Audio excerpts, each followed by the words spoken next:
प्यारे बच्चों, इस क्वेश्चन को देखो। हमसे कह रहा why does a child in merry go round press the side of his seat radially outward. हमसे कह रहा है कि जब ये घूमना शुरू होगा और यहाँ पर बच्चा बैठा हुआ होगा, तो बच्चा जब बैठा हुआ होता है तो बच्चों का ये वाला जो पीछे वाला सिरा जो होता है ये सीट को दबाता है और बाहर की तरफ को दबाता है रेडियली आउटवर्ड। अगर ये सर्कुलर पाथ पर घूमेगा तो रेडियली आउटवर्ड क्यों ये बच्चा दबाता है यार। जब आप घुमाओगे इसको तो जाहिर सी बात है बच्चे पर एक क्या लगेगा, जल्दी से बताओ, सेंट्रीपिटल फोर्स लगेगा। तो सेंट्रीपिटल फोर्स एक्चुअल में बच्चे पर अगर बात करोगे सिर्फ बच्चे पर तो सेंट्रीफ्यूगल फोर्स लगेगा।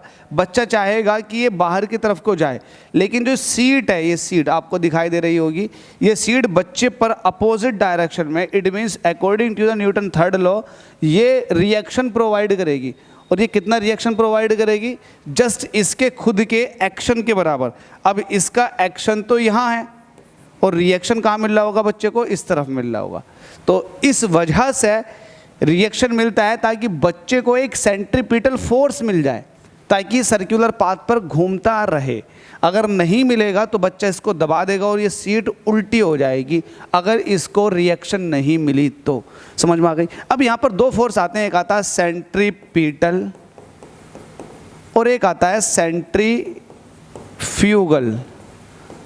सेंट्रीपिटल और सेंट्रीफ्यूगल फोर्स में एक बेसिक सा डिफरेंस है, वो ये डिफरेंस है कि centrifugal force, let us suppose कि आप एक गिलास है और उसमें पानी भरा हुआ है और इसको आप घुमा रहे हो सर्कुलर पाथ पर, सर्कुलर पाथ पर इस तरीके से घुमा रहे हो, तो जो वाटर मॉलिक्यूल्स हैं उन पर जो लगने वाला फोर्स है, एक स्यूडो फोर्स जो बाहर की तरफ को इसको धक्का देने की कोशिश कर रहा है, वो सेंट्रीफ्यूगल है। क्या है वो?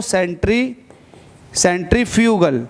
वही मैंने कहा कि बच्चे पर जो फोर्स लगेगा वो लगेगा सेंट्रीफ्यूगल, पीछे की तरफ को। अब पीछे है उसके एक सीट जिस पर वो बैठा हुआ है, तो सीट से वो लग गया। अब सीट पर जब लगेगा तो सीट पर एक फोर्स लगाएगा। अब सीट पर फोर्स तो लग रहा है, लेकिन जो नॉर्मल रिएक्शन है, सीट भी तो उस पर फोर्स लगाएगी अपोजिट डायरेक्शन में according to the Newton third law. तो उसने नॉर्मल रिएक्शन लगाई, तो नॉर्मल रिएक्शन कुछ इस तरफ को लगेगी, जिसकी वजह से एक सेंट्रीपिटल फोर्स मिल जाएगा बच्चे को सर्कुलर पाथ पर घूमने के लिए। समझ गए? तो सर्कुलर पाथ पर घूमने के लिए जो फोर्स मिलता है वो होता है सेंट्रीपिटल, और जो मॉलिक्यूल्स या ऑब्जेक्ट को बाहर की तरफ को धक्का देता है वो होता है सेंट्रीफ्यूगल फोर्स। समझ के रखना इन दोनों चीज़ों में डिफरेंस। Thank you.